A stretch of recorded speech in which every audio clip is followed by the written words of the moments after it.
Hi, my name is Talia. Welcome to Talia Nerds Out. Back at this location, I don't usually come over here because it's dark, really dark back here at night. I just was able to record during the morning this time around, so it worked out. I'm just finally doing the Read Smart book tag. I got tagged, I want to say it's like a week or so ago, by Gavin of Genre Books.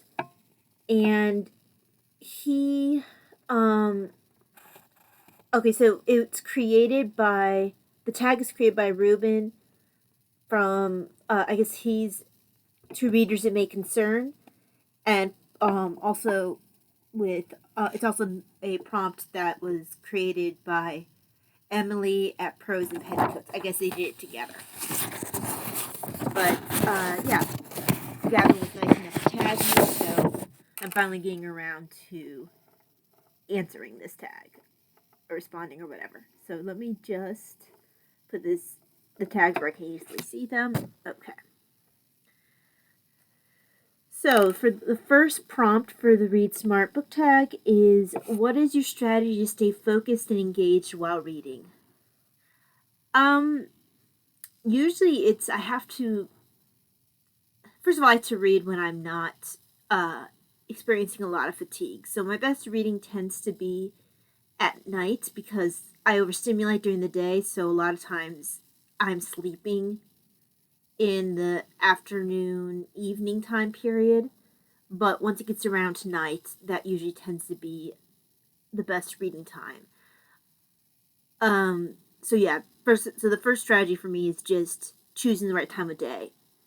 Then the second strategy that works for me is actually annotating, because then I'm paying closer attention to what I'm reading, because I'm either looking for things that I can talk about when I do a review on booktube, or just to enhance my reading experience, either because I'm arguing with the author in the book in my notes, or just because I kind of thought something was cool and wanted to highlight it or whatever.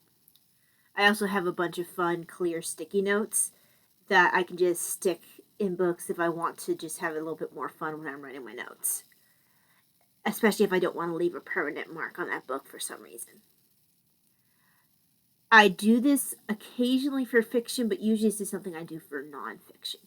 For fiction, it's usually if I have a stylistic thing I want to take note of. But a lot of times I remember what I read better for fiction, so I don't usually need a whole lot in the way of notes. Not to mention, I'm more concerned about spoilers when it comes to fictional books, whereas nonfiction, I'm not really as concerned about that. Okay, the second prompt is, how does your environment influence your focus, and what can you do to optimize it? Honestly, I actually haven't thought about any of these answers. I'm doing this cold. So environment, I usually have to make sure, speaking about cold, I have to make sure that I've got my temperature at a comfortable level. I have thermoregulation issues related to having issues with my autonomic nervous system. That's what controls the things that your body does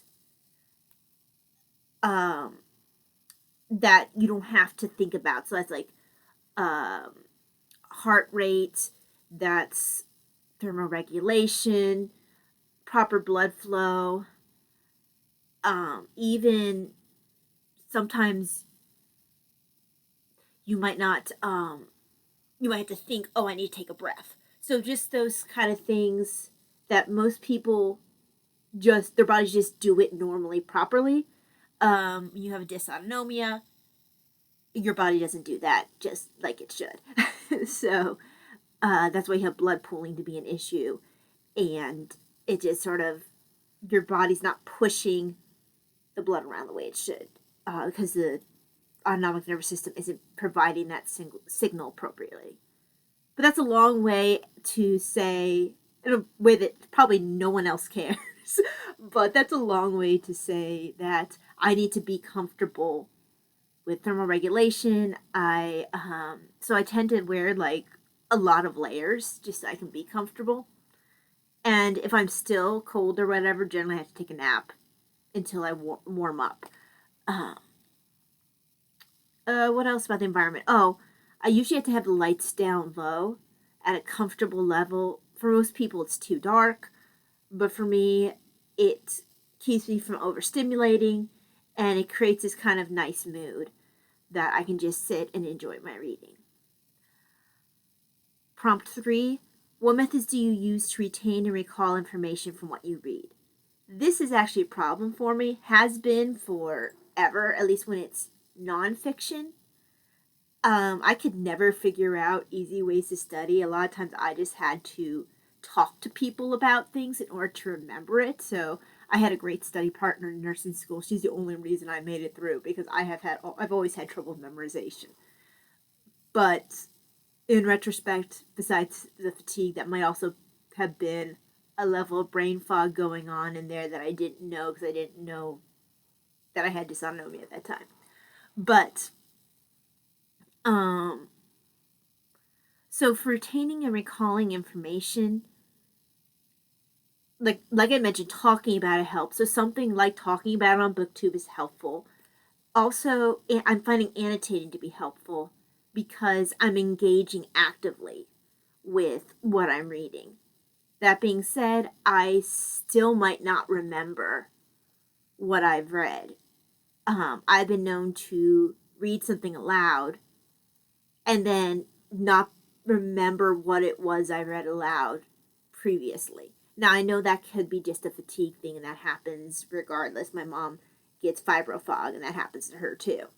But, so for me, it has to, annotation and discussing or rambling at the camera, those are the best ways that I can retain and recall information from what I've read.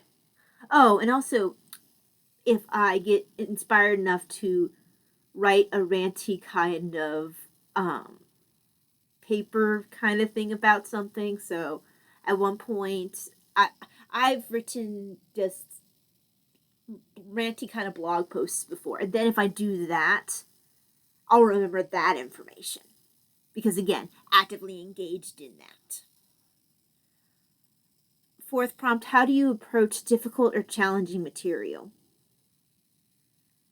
I feel like I'm a broken record here. Annotation. Well, first of all, I also have to be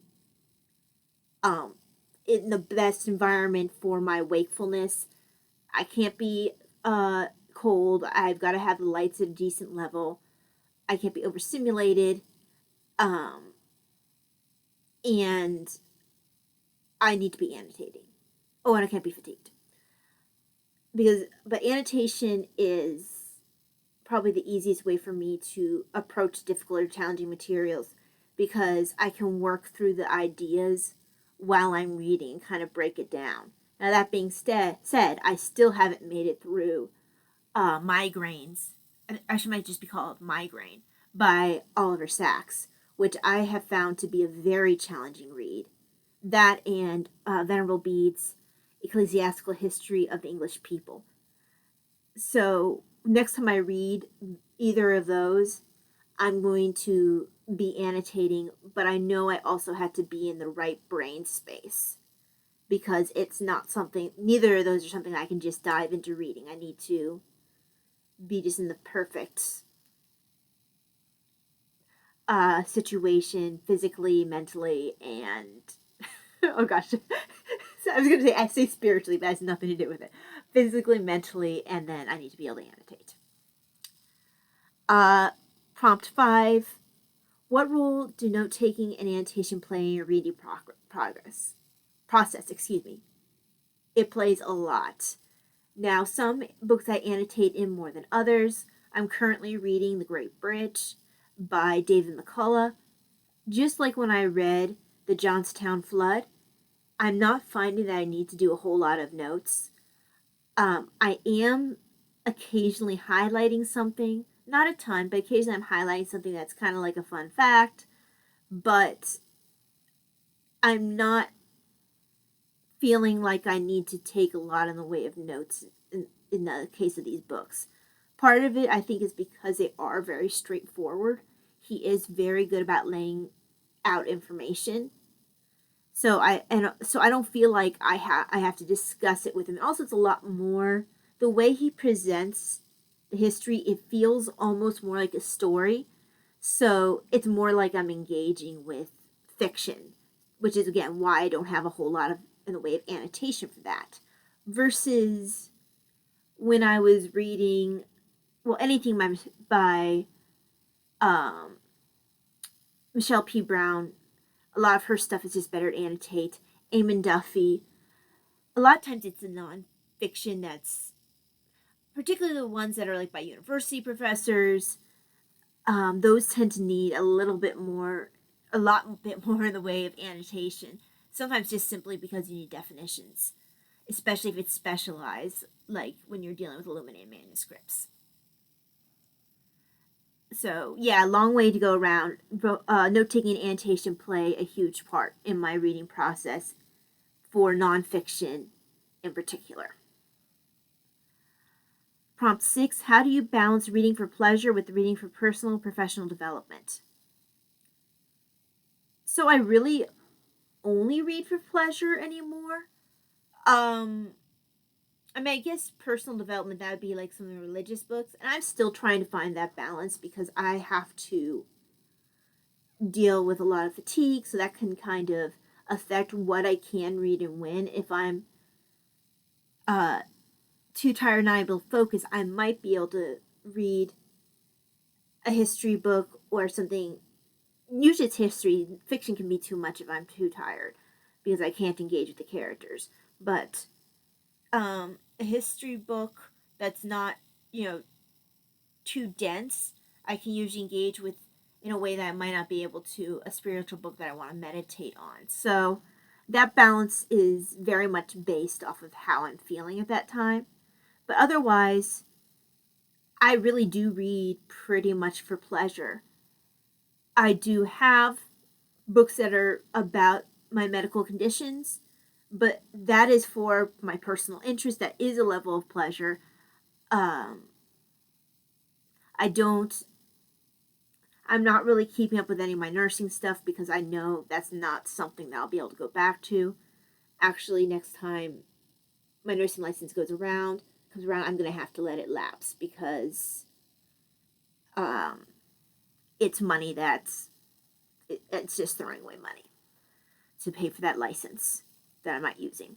So yeah, I am no longer doing the professional development. It's mostly personal development, i.e., spiritual reading and reading for pleasure. Which yeah. What is the importance of setting reading goals? I like setting reading goals because they can inspire me to either read more of a variety of books, like with all the different readathons we have going. I'm not sure if I would have read um, nearly as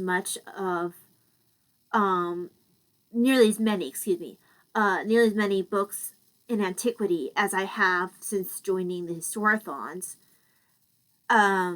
Also, I think that I probably wouldn't have picked up on my own the Johnstown flood or the Great Bridge just because those topics wouldn't necessarily been something to draw me in. But because I'm involved in the David McCullough readathon, I am picking up those books and I have been enjoying the process. Well, for Johnstown flood, as much as you can enjoy reading about a natural disaster. Um, but so yeah, it's the reading goals in the way of the readathons have expanded my horizons. I've been exploring different kinds of reading. Um, so it's been very good for me in that kind of reading goal. I also do like to set a basic reading goal of how many books a year. I set it fairly low. In the past, I've been able to easily hit 100, but with increased fatigue this year, I think I had this problem actually last year too. I have had to cut that down significantly. So I have a very soft goal of 50 books this year.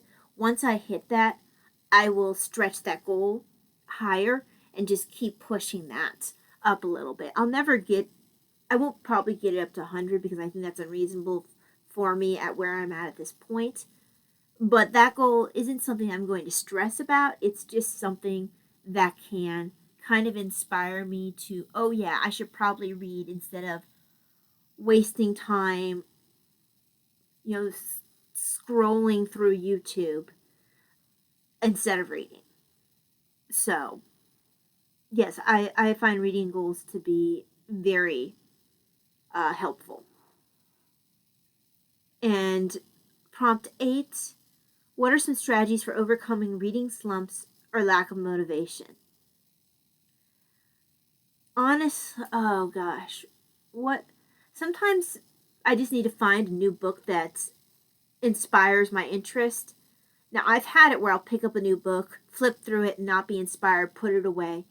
And I'll do that several times for different books. And usually I have to find, okay, this is the book that's going to inspire me. Okay, now I want to read other books, particularly if it's a fiction one and it's a quick read. I can read through that and then, okay, now I want to read other books again.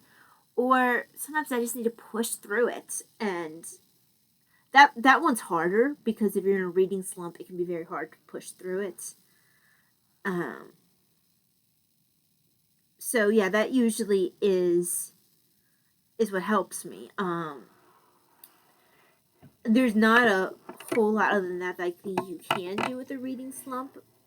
Maybe I can see maybe getting involved with the new shiny readathon might help as well. Just like it'd be just like finding a new shiny book. I think even doing something like a book tag where it encourages you to look through your bookshelves, kind of reminds you what you have and could spark some interest in the books in your shelves. So maybe you can pick up something that it makes you want to read again. Now, I've not personally experienced the book tag one, but I have experienced where maybe changing like if I'm in a straddling period for something like Historathon, where we're headed into quarter 4 from quarter 3 or something like that, finding a book that I want to read for the next quarter can help inspire me. Now, also something that can help for me is knowing that, oh, okay, my readathon's starting to end. I really need to pick up the pace. Now, that doesn't help necessarily with having much internal motivation. That's more of an external motivation, if that makes any sense. And something that is not a tag on here, a prompt on here, I just thought I'd mention sort of a side thing. I guess it's kind of piggybacking on the reading goals one for 7. Another thing that I find to be inspirational, or maybe it's just something I enjoy, is I love story graphs set up with. First of all, I love the way they set up their challenges, and I keep track of what books that I've read, so that can. I'm a checklist person, so seeing how far along I am and how many books that I have left to read of whatever the challenge is that I've created, that can be very helpful in making me want to read more. Plus, actually, those graphs do a lot for me because I want to see my numbers change. And I just love graphs. I think they're cool. Pie charts and all those other kind of things. And Storygraph's always adding something new. Last time they had something I noticed fairly recently was now they've added a feature where it tells you approximately how long it takes you to finish a book. So it takes me approximately a month to finish a book, apparently. So, yeah, that is those stats within Storygraph and the pretty pie charts actually do inspire me to a certain extent because I might have a goal where I want to read more nonfiction, and that was especially a goal last year. So I would keep an eye on my graph and be like, oh, I'm getting a little bit more to halfway, particularly when it was around the time of Christy's Missing Readathon. So I might then at that point, I think at that point I started reading a bit more nonfiction, so I could get my pie charts to start going back towards more nonfiction, less of a half and half. So yeah, I do find that to be a motivating factor, I guess. So yeah, I think that's all for this particular tag. I feel like I've been kind of all over the place. Thank you very much if you stuck it out to the end of the video. I hope that you have a wonderful day, and I will see you again next time. God bless. Bye.